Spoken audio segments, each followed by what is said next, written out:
আসসালামু আলাইকুম ৰহমতুল্লাহি ওয়াবাৰাকাতু।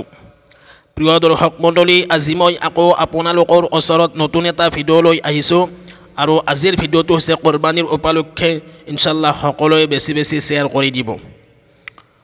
বহুত ব্যক্তিয়ে প্ৰশ্ন কৰিছে যে এটা বছৰত যদি দুজনে লগ লাগি কোৰবানী দিয়া হয়, অহা বছৰতো সেই দুজন ব্যক্তিয়ে লগ লাগি বা মিলি কোৰবানী কৰাটো বাধ্যতামূলক নেকি?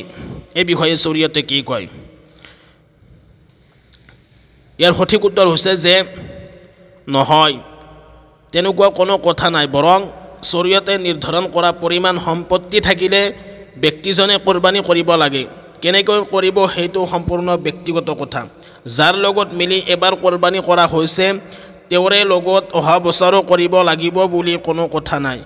আন কাৰোবাৰ লগত মিলি বা অকলে কৰিব পাৰি, সমস্যা নাই। যিসকল ব্যক্তিয়ে ভাবিছে যে মই কাৰোবাৰ লগত দুজন লোক লাগি কোৰবানী কৰিছোঁ, তো তেওঁলোকে অহা বছৰো সেই দুজন ব্যক্তিয়ে লোক লাগি কোৰবানী কৰিব লাগিব নেকি, এনেকুৱাকৈ বহুতে ভাবে। আৰু শৰীয়তে এই বিষয়ে কি কয়? কোনোবা ব্যক্তিয়ে যদি কোৰবানী কৰিব বিচাৰে তেনেহ'লে অহা বছৰ যাৰ লগত কৰিছিল সেইজনৰ লগত নকৰি বেলেগৰ লগতো কৰিব পাৰে।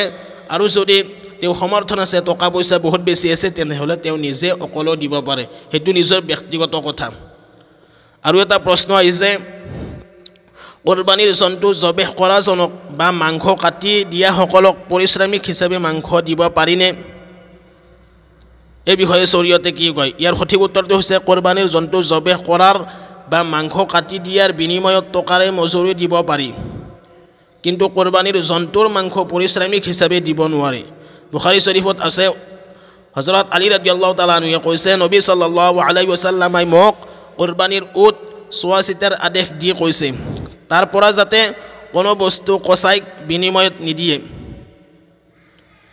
কোৰবানীৰ জন্তুৰ পৰা নিদিয়াৰ আদেশ হাদিছত কোৱা হৈছে। আদ-দুৰুল মুখতাৰত আছে, অৰ্থাৎ কোৰবানীৰ জন্তুৰ লাগাম আদি সৎকা কৰি দিয়া হ'ব আৰু জবেহ কৰাজনক তাৰ মাংসৰ পৰা দিয়া নহ'ব। অৰ্থাৎ সেই মাংস কাটি দিয়া ব্যক্তিসকলক যিসকলে সহযোগিতা কৰে তেওঁলোকক টকাৰে মজুৰি দিয়া হ'ব। তেওঁলোকে যিখিনি কাম কৰিছে সেইখিনিৰ মজুৰি দিয়া হ'ব।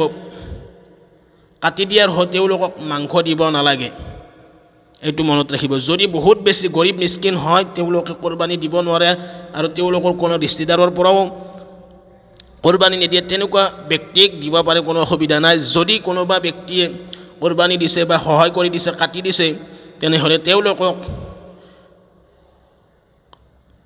জন্তু কাটাৰ হৈ বা মাংসবিলাক কাটি দিয়াৰ হৈ মাংস দিব নোৱাৰিব। যিখিনি কাম কৰিছে সেইখিনিৰ মজুৰি দিব লাগে।